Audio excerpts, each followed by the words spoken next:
Hi guys, good afternoon. இங்கே temperature 20.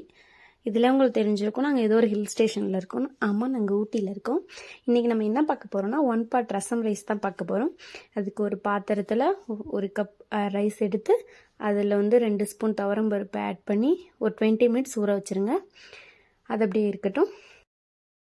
இன்னொரு பாத்திரத்தில் ஒரு லெமன் சைஸ் புளி எடுத்து அதையும் ஊற வச்சிடணும். இதெல்லாம் ஒரு சைடில் இருக்கட்டும். ஸ்டவ் ஆன் பண்ணி குக்கர் வச்சு ஒரு 3 ஸ்பூன் ஆயில் போட்டு கடுகு, சீரகம், மிளகு எல்லாத்தையும் போட்டு பொரிய விடணும்.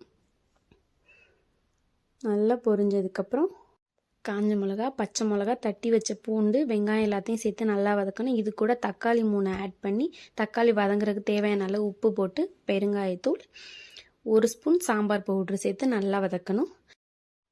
இதெல்லாம் நல்லா வதங்கினதுக்கப்புறம் இது கூட தண்ணி ஆட் பண்ணணும். அந்த தண்ணி 1 கப் ரைஸ்க்கு 4 கப் தண்ணி ஊற்றி அது கூட அந்த தண்ணி நல்லா கொதிச்சதுக்கப்புறம் ஊற வச்ச புளி தண்ணி, ஊற வச்ச அரிசி பருப்பு எல்லாத்தையும் சேர்த்து ஆட் பண்ணி ப்ரெஷர் குக்கரை க்ளோஸ் பண்ணிடணும். நான் 4 விசில் வச்சுருக்கேன். நீங்கள் உங்கள் கன்சிஸ்டன்சிக்கு ஏற்ற மாதிரி தாராளமாக 5 விசில் கூட வைக்கலாம். ப்ரெஷர் ரிலீஸ் ஆனதுக்கப்புறம் 1 ஸ்பூன் கீ ஆட் பண்ணி அப்பளம் வச்சு சாப்பிட்டா சுவையான ரசம் ரைஸ் ரெடி. பாய்.